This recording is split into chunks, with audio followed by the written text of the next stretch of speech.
no sé cómo hasta ahora teníamos pensado. La verdad, pretendíamos hacer un paseo, la verdad, para ir a ver al centro social Escarnio y Maldicer y que nos explicaran un poco cómo se llegó a producir esa exterioridad en Santiago, pero ayer la verdad no pudimos hablar con ellos porque tenían charla, entonces no tal.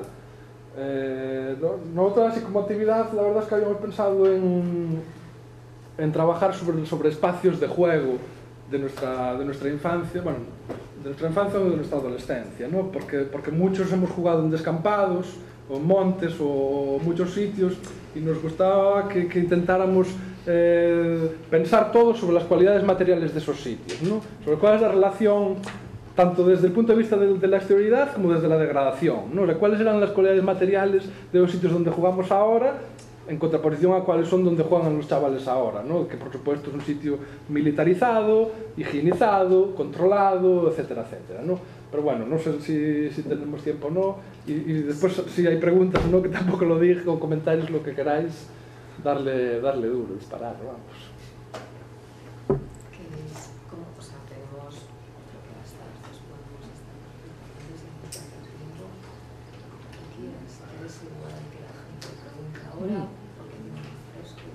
Sí.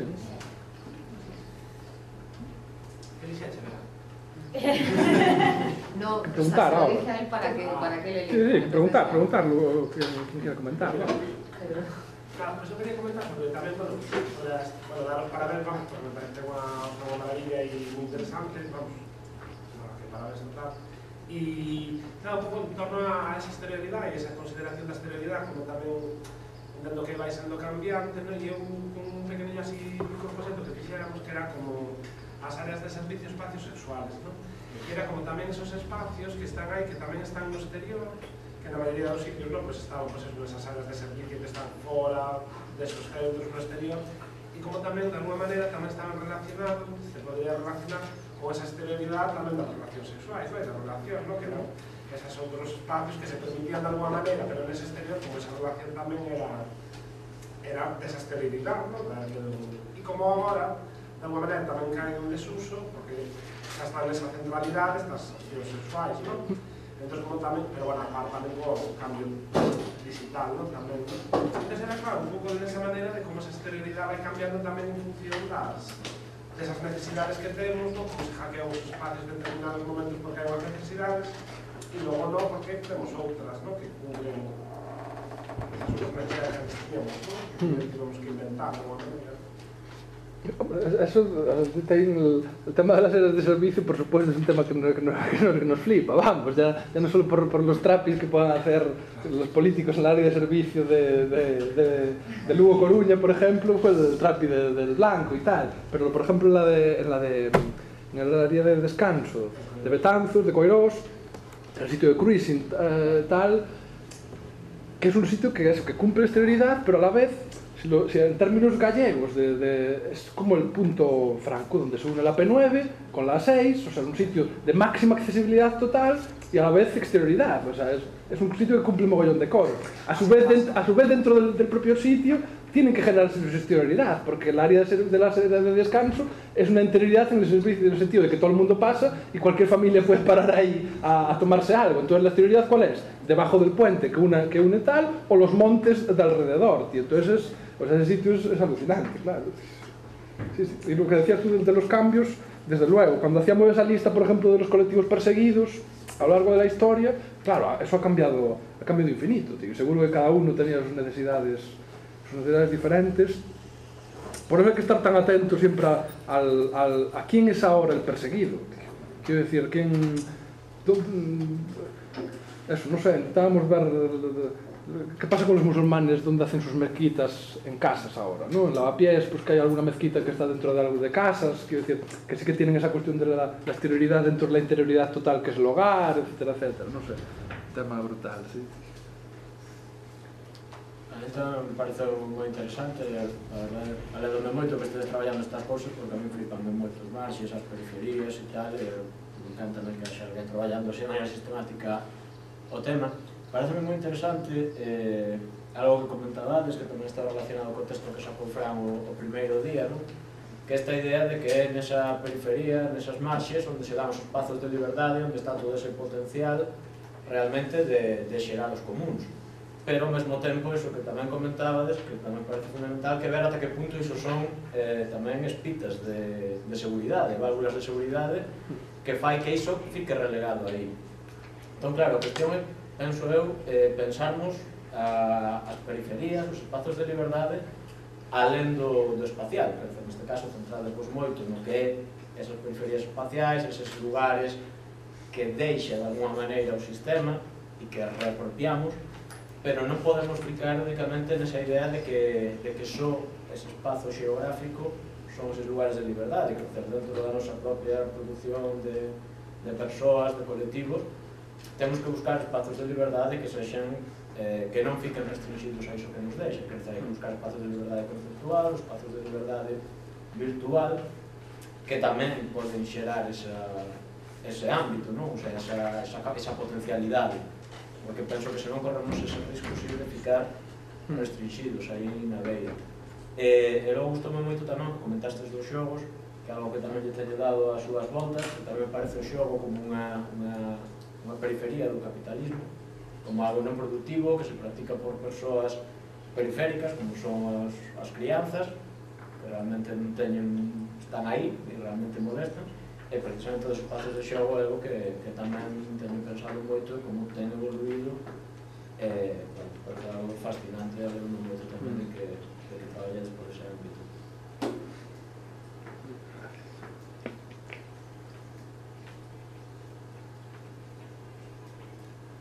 Eu ia preguntar por ese arquitecto, ese posible arquitecto que... No, porque o comentaches, non? Que faría ese arquitecto se tivese que diseñar eses espazos? Porque non podería haber arquitecto. Urbanistas, non? Ou non? No, parece non. Como? E parece como ni urbanistas, non? Como parece que daba a sensación como de non facer, non? Que parece como esas intervencións, calquera intervención se implica... Que parece como... Negáramos o papel, non? Como urbanistas tamén. Yo creo que algo se puede hacer en el sentido de que ¿por qué pasó en algunos sitios y en otros no? Quiero decir, en todas las ciudades puede haber edificios vacíos y puede haber solares y puede haber descampados, o sea, como de esas categorías puede haber muchos, y las cosas pasan en unos y no en otros. Quiero decir, el tema es investigar si realmente existen diferencias, digo desde nuestra disciplina específicamente. Tenemos que ir muy profundo, cosa que aún no hemos hecho evidentemente, de ver si realmente existen diferencias entre ellos. Quiero decir que nosotros, nadie nos ha enseñado en la carrera a fijarnos en estos espacios, por lo tanto no tenemos ningún instrumental, ni teórico ni práctico, para saber. Empezamos ahora a saber a diferenciar, ya hablar mucho, pero a diferenciar entre descampados o entre cosas, pero sí que cogemos herramientas de otros y empezamos a leer huellas, no, pues vamos a leer huellas, y empezamos a leer pues si hay pitillos, o si hay condones, o si hay no sé qué, o si hay no sé cuánto, ¿no? Cosa que no es nada de lo nuestro, porque es decir, que no tenemos un instrumental para ver si hay diferencias entre ellos, y a lo mejor están ahí clarísimas, tío. Lo que pasa es que no las sabemos leer, pues no sabemos ese lenguaje. A lo mejor hay algo muy claro que estaba diciendo, no, joder, el campo de la cebada, claro, joder, tenía todos los putos ingredientes para que entrara ahí la ciudadanía. Había una densidad no sé qué, había una presión no sé cuánto, el cierre no estaba muy alto, las condiciones de las viviendas que estaban alrededor no dan mucho y entonces generan intimidad no sé qué. Quiero decir, es que estamos en bolas aún completamente para saber si hay diferencias entre ellos o no, tío. Quiero decir, por ejemplo, el caso ese el espacio ese que hablábamos de Coirós, ¿no? Joder, pues ese intuimos cosas, joder. Quiero decir, empezamos a saber, oye, pues sí, resulta que es donde se cruzan la P9 y la 9 y la 6, eso tiene que significar algo, tío. Está en máxima accesibilidad con los flujos de tal, entonces está claro que a todo el mundo le puede compensar que de hacer un sitio de cruising gay, pues sea un sitio donde pueda acceder tanto uno de Coruña como uno de Lugo como uno de no sé dónde, ¿no? Y respecto a cómo utilizan el espacio también, pero estamos aún muy en bolas, yo creo, para saber. O sea, para poder saber qué teclas tendríamos que tocar, primero, o sea, esa pregunta retórica que hacemos de si es la arquitectura o el urbanismo aún hoy en día una herramienta útil para poder trabajar con la exterioridad, igual que lo ha sido para trabajar con la interioridad, que nosotros solo queremos contestar que sí a esa pregunta, evidentemente, porque si no, trabajar en la autoridad después de haber conocido esto ya no nos interesa mucho, tío, entonces tendríamos que cambiar de carrera, y ya no estamos en tiempo, entonces nos interesa contestar que sí a esa pregunta. Pero después de informarnos mucho, para saber que contestar que sí, sin ser completamente precavido, es trabajar para el mal, tío, directamente. Entonces, hay que descubrir exactamente con qué herramientas y qué teclas podemos tocar para trabajar en ese sentido y decir cómo producir ese tipo de espacios para que pasen cosas que, por supuesto, quiebra muchas, o sea, eso sería arquitectura sin autoría, por ejemplo, que es algo que quiebra por completo nuestra manera de actuar, ¿no? Que un arquitecto es un autor, un intelectual además muchas veces, o alguien que sienta cátedra y que merece ser reconocido como tal y no sé qué, no sé cuánto. Entonces, eso ya, por ejemplo, este tipo de cosas ya quebraría eso. Hacer ese tipo, no podrías hacer un campo a la cebada que haya diseñado antes no sé quién, porque ya estarías yendo en contra. Entonces, mucho que pensar aún. O sea, supoño que o que dicías co dos drones, o que estás dicindo agora, non? De que hai que saber como funciona para poder estar atento a que non se apropien diso ou a que non vayan a nosa contra. Pero claro, vai ser esa función do arquitecto, non? De alguma maneira. O sea, ter o coñecemento de que esa esterilidade funciona así, e por iso... Y despois que hai cosas que ya non son tanto de diseño arquitectónico, pero sí de pensamiento urbano, de diseño urbano, entre comillas. Quiero decir, tú lo que puedes ir contra lógicas, quiero decir, cuando te hablan de que la humanización o la rehabilitación o tal, joder, pues haciendo determinadas de estas investigaciones puedes decir, oye, bien, claro que nos interesa pues, que se rehabiliten barrios, que mejoren las condiciones de vida de no sé qué, no sé cuánto, pero ya estamos en condiciones de decir que no podemos tomar eso como un dogma, o sea, como algo que sea siempre sí y siempre sí, tío. Es decir, que vale para todos los puntos del territorio, y quiero decir que la arquitectura trabaja mucho con imágenes, entonces, que nuestra imagen de ciudad ideal ya no puede ser nunca más una imagen de ciudad acabada. Quiero decir, sabemos que ciudad acabada es igual a ciudad donde no pasan muchas cosas, entonces por lo menos ya nos podemos ir desembarazando de paradigmas que nos tienen ahí muy constreñidos, que es decir, lo de las medianeras, por ejemplo, pues acabar medianeras pues se convirtió en un dogma en determinado momento. Resulta que las medianeras son un problema, tío. Y tú vas a un chaval, a un proyecto, y resulta que los profesores en arquitectura dicen que las medianeras son un problema, que hay que tapar las medianeras, con otros edificios, por supuesto. O sea, tapar medianeras es sinónimo de querer construir más siempre, ¿no? No es sinónimo de coño. Es que en Galicia tenemos miles y miles de medianeras que habrá que descubrir qué hacemos con ellas. Y que el tema de las medianeras no son las medianeras, sino que es el milagro de la casa que está al lado, que permite que exista la medianera, que es la casa baja. Entonces la casa baja esa que me está dando luz a la calle, me está dando vistas, me está dando que sea una calle irregular donde las cosas que pasan en el edificio grande nunca van a ser las mismas que la pequeña, o sea, me está dando diversidad, o sea que acabar con las medianeras es acabar con muchas cosas. Entonces estos análisis lo que nos sirven es para desembarazarnos de paradigmas absolutos como que las medianeras son un problema y hay que acabar con ellas. ¿Y cómo se acaba con ellas? Cornisa continua parisina. Entonces hay que olvidarse de eso. Entonces eso no es aún muy productivo, pero sí nos ayuda a desembarazarnos de cosas que sí que serían muy negativas, por lo menos. Sí, bueno, eu me sumo aí aos parabéns do auditorio, ¿no? Porque creo que efectivamente hai un reto así como evidente de darlle unha continuidade a un traballo que vades facendo desde uns anos e que non é doado, digamos, porque é amplo o horizonte, ¿no? e a problemática, pero como que sí que persiste pois eso, unha continuidade e unha orientación e un objetivo que máis ou menos vexo que se vai que continúa presente, ¿no? e que se cada está máis preto de afrontar e de resolver de alguma maneira. Pois me parece aí interesante, ¿no? Importante para vos incluso, ou sobre todo, pero para nós tamén de lo que podemos facer e como afrontar eso, ¿no? Entón, si, tratando de ser aí máis ou menos concreto, citache desa Foucault como o tema de pensamento do afora e tal, que é un pouco nos eixes vertebradores do que expuxeche, e aí como matizar un pouco en que efectivamente, unha das pretensións do pensamento de Foucault, o que poden resumir o pensamento do afora de todo isto, ou se pode resumir tamén coa frase de pechar o afora, como efectivamente un dos objetivos do pensamento do afora é pechar o afora, o sea, esa operación, digamos, mediante a cual o afora deixa de ser como unha especie de pretensión inalcanzable ou máis ou menos alcanzable ao feito de decir, bueno, o que verdadeiramente temos que facer é pechalo e quedarnos dentro, evidentemente, ¿no? Con esa operación que me parece que non está de todo reflexado, que pode quizáis de alguma maneira, non sei, achegarnos a algo do que estamos dicindo, ¿no? Entón, o sea, como que consiste en iso, a pregunta tamén que estaba facendo a Lucía, de cal é a tarefa do urbanista nesta lógica, ¿no?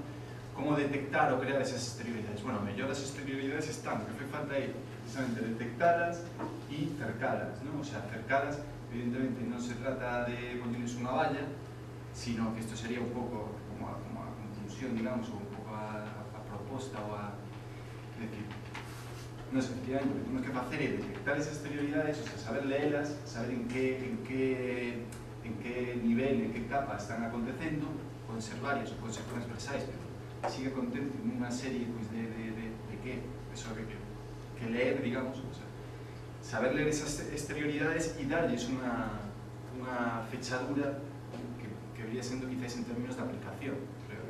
O sea, como podemos acotar este espacio de uso, o sea, eu entendo, pues, por exemplo, se o cruising funcionaría un pouco como esa aplicación que é capaz de decir, bueno, de definir un uso concreto dunha exterioridade, o sea, de aunar, de articular, volvemos un pouco, se queredes, a ferramenta esa do baleiro que saía antes con Abraham, de decir, bueno, non se trata de sumar, de decir, bueno, que hai unha exterioridade, esta é a nuestra, aquí somos libres, ¿no? Sino de como podemos artellar eso para que a nosa liberdade aí verdadeiramente se reformule, como algo novo, ¿no?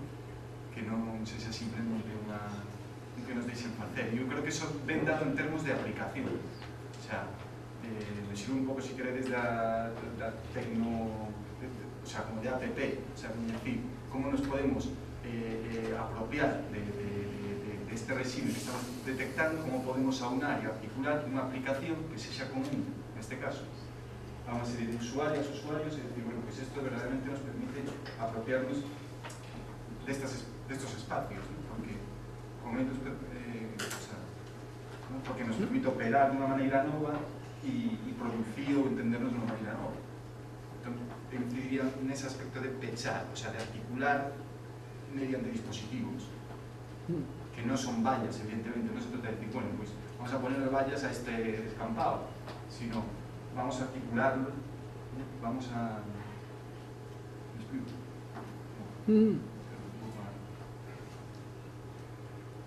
E iso é clave saber leer, digamos, digamos, en que formato están dadas as exterioridades para poder resignificarlas, ¿sabes? Para poder... Pero tú ahí lo que hablas, por ejemplo, sí. El articularlo no sería la labor de la comunidad. Que dice, no sería, nosotros, el punto sí, que bueno, disciplinarmente queremos trabajar es el de antes. El de la posibilidad de la existencia de ese sitio que tú te planteas articular. Y el de producir espacios que además te traigan a ti a la memoria querer articularlos. Sí, sí, solamente que creo que, o sea, que plantear de alguna manera, o sea, en el sentido de decir, o sea, creo que no es tan previa, quizás, a la tarefa vale. de crear esa exterioridad, no sé si sino que o objetivo é máis en que esas exterioridades están xa, por exemplo, o campo da cebada, pois evidentemente non vamos a topar continuamente solares vacíos, ou é moi obvio, o sea, é moi ilustrativo, moi evidente, pero tamén un pouco trampa, no sentido en que creo que estamos, o sea, que seguimos a falar dunha exterioridade moi física e moi evidente, ¿no? Un solar vacío, pero quizás hai moitos outros espacios máis, digamos, en outros niveis sociais e de uso, o sea, que poden ser articulados, que siguen sendo exteriores, que siguen sendo huérfanos, e que podemos apropiarnos deles mediante tecnoloxías a eso me refiro. Entón, a tarefa é saber ler esas exterioridades, que claro, que é evidente cando aparece un só narrativo, pero tampouco sei se é moi rotundo, porque o campo da cebada, pues, a ver o que dura, que decir, de cara a la prensa e a certos medios es visible, está trabalhado, pero bueno, a ver, que é o que é capaz de articular eso? ¿Qué quieres decir con eso? De que aparte do espacio, ¿no? Que un solar y que esa exterioridad tiene que haber otras exterioridades, tipo socialmente, pues que non había lugares de encontro, ou pois comunidades de apoio mutuo e que son posibilitan que se ocupe ese espacio e se use porque había esas outras exterioridades en outros campos, en outros ámbitos da vida, ¿no? Que non é tanto o seu espacio físico en sí, que o espacio físico en sí é mellor é unha excusa, bueno, unha excusa non, pero que ten a caber, porque é un lugar de encontro. Ahora mellor haber a internet, entonces te encontras en internet, pero tiña que haber esas outras exterioridades en outros ámbitos sociais da vida, nas relacións personais e todo, para que logo podamos usar. Que eso tamén o mellor, onde pode escaparse un pouco... Sí, o que quizá en ese caso, o que había era tamén unha tecnoloxía concreta, que era, neste caso, unha narrativa, concreta, que era, bueno, pues, máis ou menos podemos coñecer, pues, que era un discurso de praza, de ciudadanía, de pro común, mediante esa tecnoloxía, digamos, nos pudimos apropiar, na Universidade Libre, dese espacio. Pero, bueno, iso é un caso concreto. A mellor, a día de hoxe xa non sirve, como xa non funciona como dispositivo, esa narrativa. Entón, eu creo, en sentido, unha das tarefas é crear esos dispositivos, de cerrar o afoga, o sea, é dicir, bueno, este dispositivo pode articular esta exterioridade que está acontecendo. Entón, son dúas cousas, detectar a exterioridade e detectar non se dá para poder xerar un dispositivo de articulación desa... Pero como convirtes en interioridade? Eso é, non? O sea, o acabas convertindo en interioridade, o sea, xa vai deixar de ter as funcións que tiña. Se te apropias de él, se creas un dispositivo para articularlo... Bueno, é a mesma operación, porque, o sea, apropiar non é apropiar nun sentido de captura, sino... Esa é a lógica que o anula. Bueno, depende do libre que sexa a dispositivo e a tecnoloxía que crees. Depende disso, da máquina que se pode capaz de xerar. Está, non quero tampouco.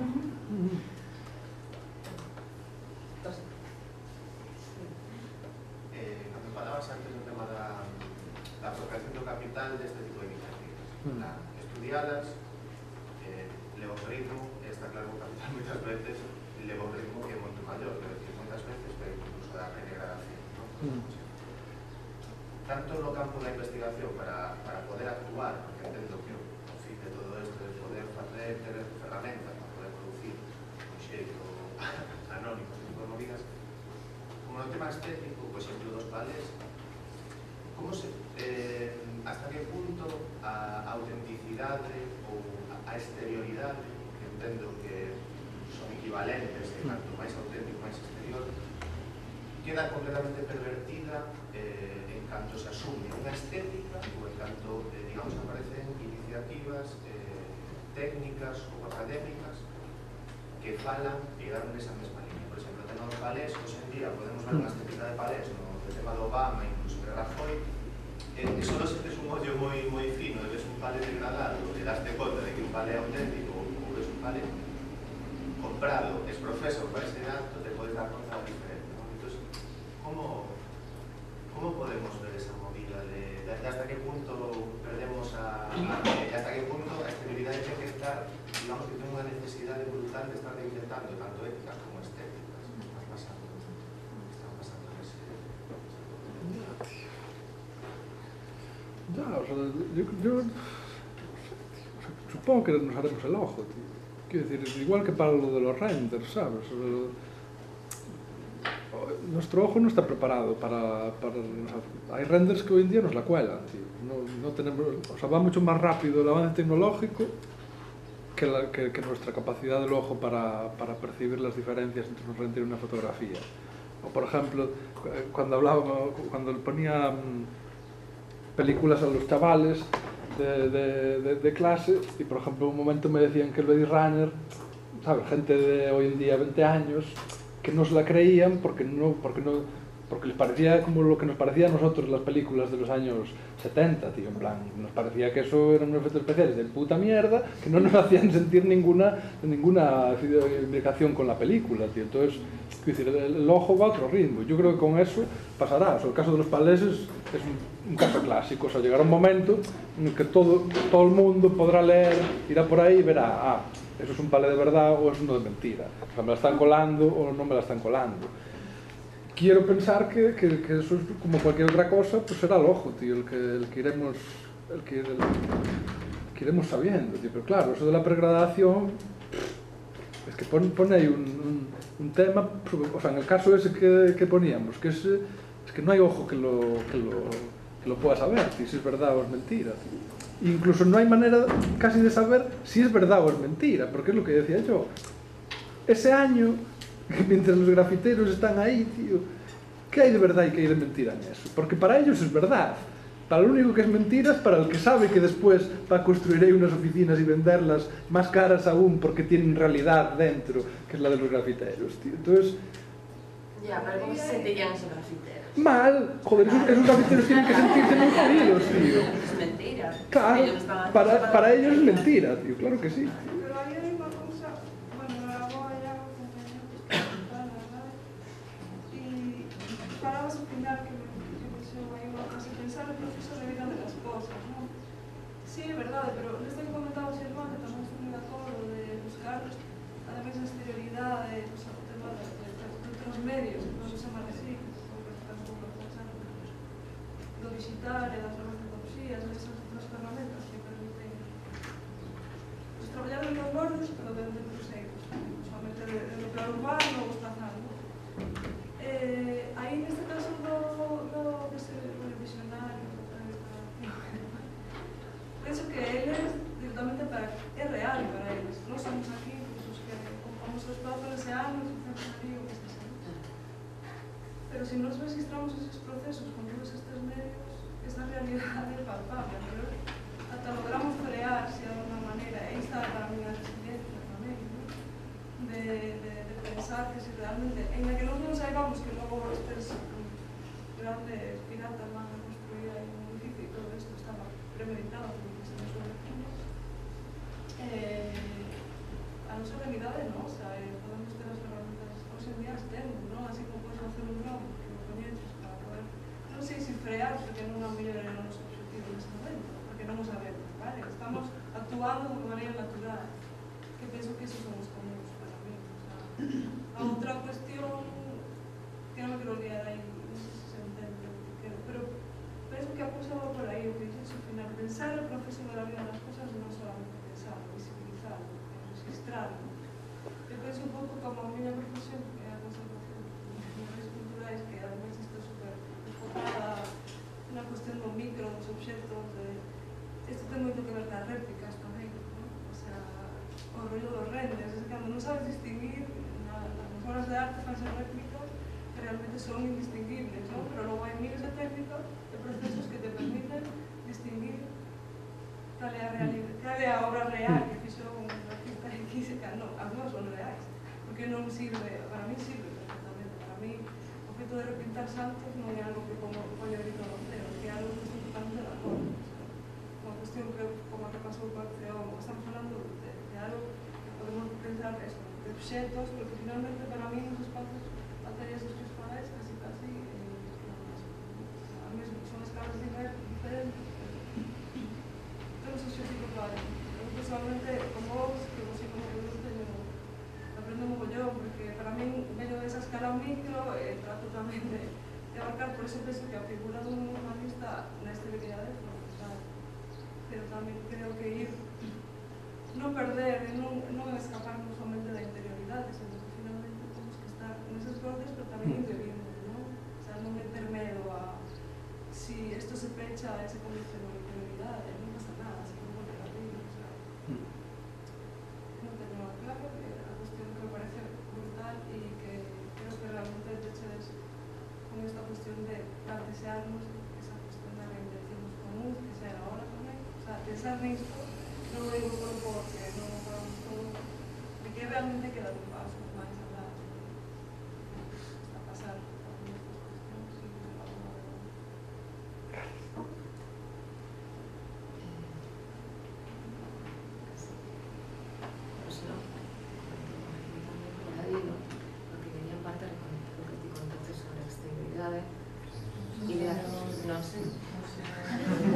Vale, vale, que o que quería era conectar isto coa cuestión dos comuns en parte por eso, porque para mí é importante que les estiveran aquí hoxe precisamente con este tema e traendo este tema, contaron esta cousa do non rematado de exterioridade que é ser necesario para poder pensar os comuns. Entonces, en parte por cousas que estaba vendo aquí na charla, por outras que xa pensara antes, non? Con certas intervencións de arquitectos, urbanistas, como de Rubén, de que unha das cousas que a mí se me ocurrían para conectalo, xo máis claro, non sei se igual ten que ver con o que estes aquí tamén, é que realmente a exterioridade non pode ser algo que produce un suxeito intencional que vai a facer un preprograma, non? E aquí producimos exterioridade. Eso non vai así. No momento no que pensamos así, o que hai é esos pastiches que nos dan un pouco la risa del hotel de superlujo, non? Bueno, calquera sabe que pasaría con eso. Eu penso que se realmente se produce exterioridade nese hotel que quere preprogramar o tipo, aí non vai poder cercar. Eso de oficinas non vai chegar a ser nunca, non? Sempre hai esas líneas de fuga que poden indicar ao común, e aí parece que hai moita posibilidade de desmontarse. E tamén de apropiación, eso que creo que é super interesante do que comentastes, non? Ese espazo como do risco. Como pensamos o baldío? Justamente o dicir que algo foi baldío foi que permitiu as apropiacións. Sempre estamos nese xogo. Como ir máis aló con esa música. Me pareceme que acontece algo super interesante que ao final, ahora que decías, me conectaba aí, que era o tema este dos undead places, eses restos de vida que quedan nos sitios, non? Bueno, eso tamén era bastantes pistas, que é moi interesante para pensar isto. O sea, para pensar isto é un problema. Non é o completamente válido, non? Quedan restos e quedan restos do que foi ao tempo, pues, comunidade ou X. Ese texto es brutal, tenéis que leerlo. Se llama así Undead Places, César Losada, y os va a flipar. Pasa que está en inglés, es lo único. Pero entón, seguirá como agora unha reflexión. Tamén, se queríades comentar algo máis justo sobre este tema das virtualidades.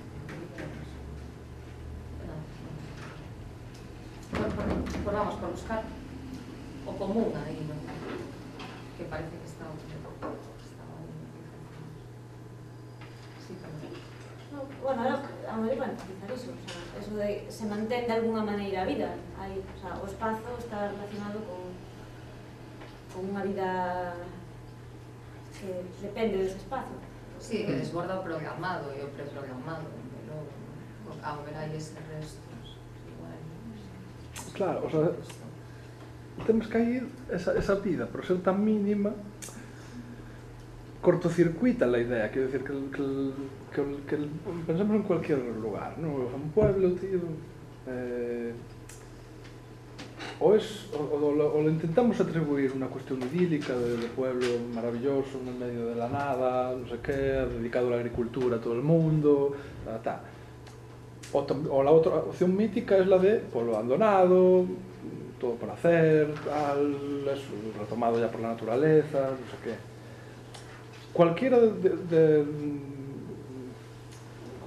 cualquier dislocación de esos dos extremos, o bien que sea un territorio perfectamente vivido por actividades contemporáneas, por gente contemporánea, no sé qué, es feísmo. Y en el otro extremo, si se despobla y queda muy poca gente y solo queda ese hilillo de vida, lo que descubres de ti es que tiene esa capacidad, porque esto, claro, lo hace en un contexto de pensar en la gentrificación del rural, en plan, habla todo pues, de cómo la turistificación en determinado momento ya no es solo para los grandes centros urbanos, no sé qué, sino que aparece todo ese tema del turismo rural, el querer vivir la aventura del fin de semana fuera, el querer andar como paseante por allí, no sé qué, no sé cuánto, ¿no? Entonces habla de cómo estos sitios mantienen esa condición de barrera por su hecho de ser el feísmo.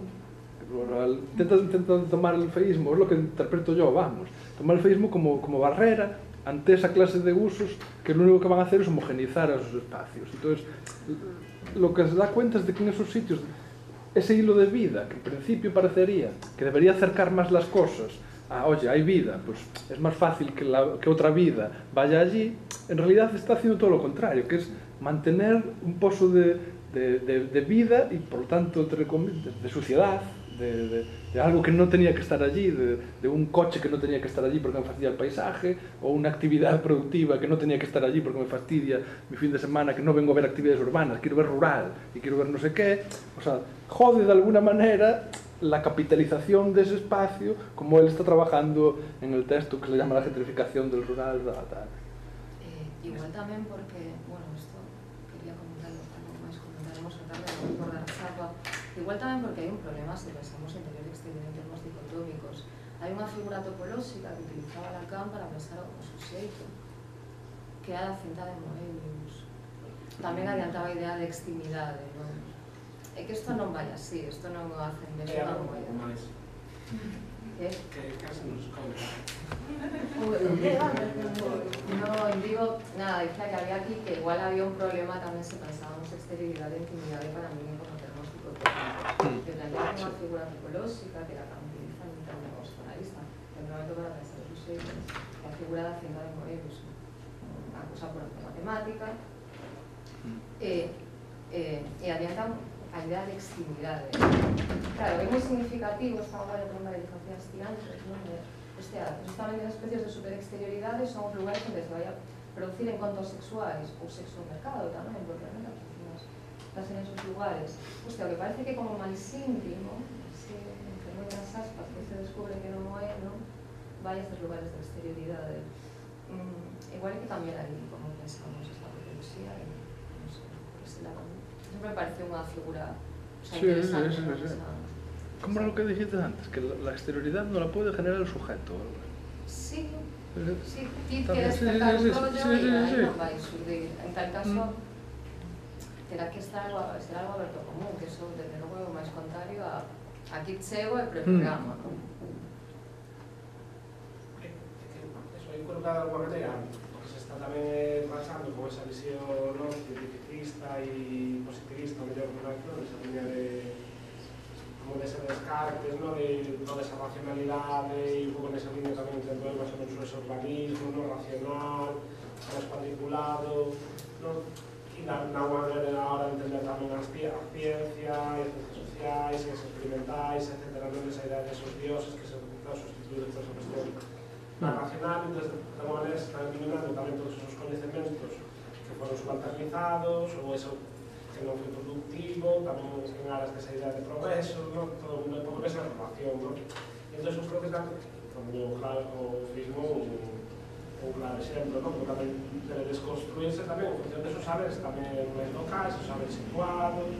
Por exemplo, tamén nesa línea, tamén hai un libro que acaba de ser aí nada, que é en torno ao pequeno e grande, que é de Emilio Carril e Camil, lo que fala tamén de alguma maneira de construir esa visión desa necesidade de Galicia de que tiña que apostarse por esas concentracións parcelarias, etc., porque ese minifundismo non aportaba nada, entón, nese punto de vista, tamén no ámbito tamén agrario, tamén se está intentando tamén revertir con esa idea desa visión do que é o novo progreso, do que é o novo a ciencia, ou como ver o atraso e todo isto, igual que de construir esa visión tamén de país como atrasado tamén, que non é así. Todo en esta línea. Penso a veces que comemos un Colombia, se non se pensa... A ver, no caso do Facebook que comentabas, da señora que tiña os familiares e a filla que quería facer chale. Ese chale foi ser unha evolución dese feísmo, non se pode practicar así, é dicir, logo poñías ao exemplo do chale, a lle de baixo, a mellor esa chica, entonces, penso que temos sempre este rollo de querer preservar, ¿no? Que non sei, que de alguna maneira estamos intentando escapar disso, ¿no? De ver a conservación como algo vivo, como algo activado, pero si esa é a evolución do feísmo, pues que non deseo tamén. Si non, que pasaría? Pero decir, si ahora estamos, e usamos o feísmo, que realmente, pero claro, xa, etiquetando o feísmo, falando deste concepto, estando nos medios de comunicación como está, como de Galicia, etc. A xente xa sabe que é o separatismo. Xa estamos con isso de ideas. E de alguna maneira, facendo que xa non sexa, de alguna maneira, casual, como era, ou unha cuestión de necesidade. Entón, que queremos? Conservar o feísmo realmente? Ou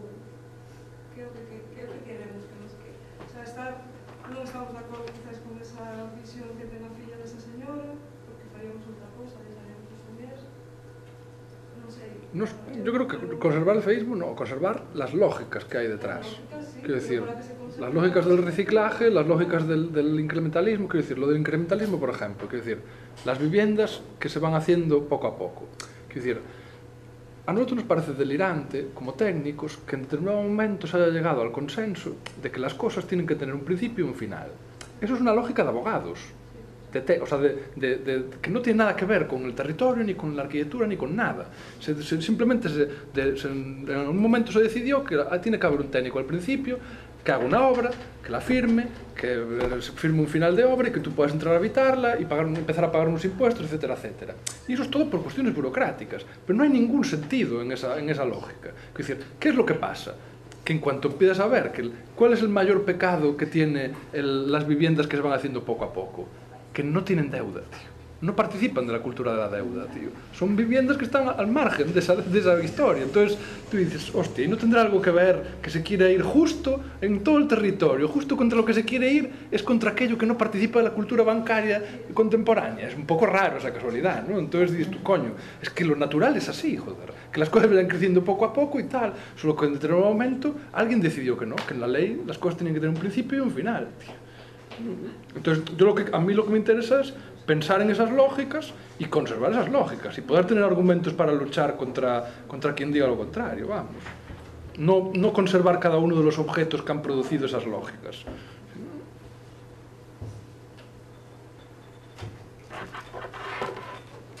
Pois, eu agradecer tamén o traballo de defensa do procomún entendendo a autonomía e o dereito á diversidade, a ocupación e vivencia do espacio urbano tamén, entonces, procomún que toda a abstracción e todo o traballo de sistematización que demos ao colectivo para eso, facer e abordar para aí, pues tamén é así como ouro puro. A exposición foi brutal. Agradecer iso, para habilitar esa sistematización, eses parámetros que encontraches a modo de preguntas que abertas, sobre todo, para poder trasvasarlas así aos nosos propios territorios e poder traballar ese traballo nas nosas especificidades socioculturais e medioambientais, aí onde tamén estamos traballando moi afins con todas estas lógicas e demais. Tamén así, super agradecer iso.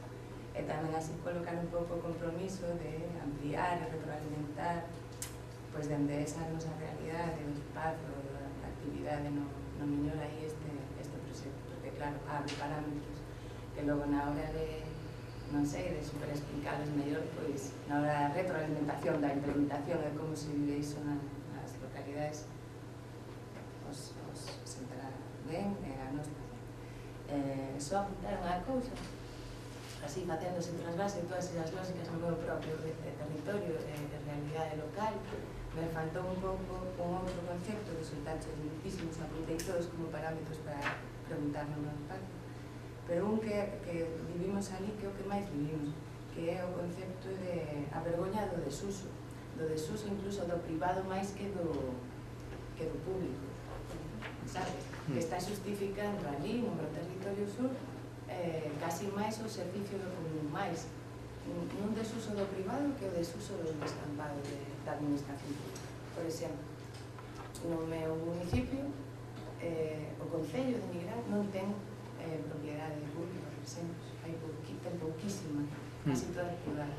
E toda a actuación dos comuns é máis surge ante unha presión social, valores, justificación de uso dun espacio privado que está abandonado, por exemplo, ou que non se usa, ou porque esa persona é propietaria de 5 espacios así, claro, non ten lógica que manteña pechado un que non usa, ou que entendemos que prácticamente ata é inconsciente de que ele é propietario disso, porque ata lle tes que lembrar, non, ese era do meu pai, nin caía, non? Que ese, por exemplo, que molaba traelo aí a outro parámetro así, que está pasando moita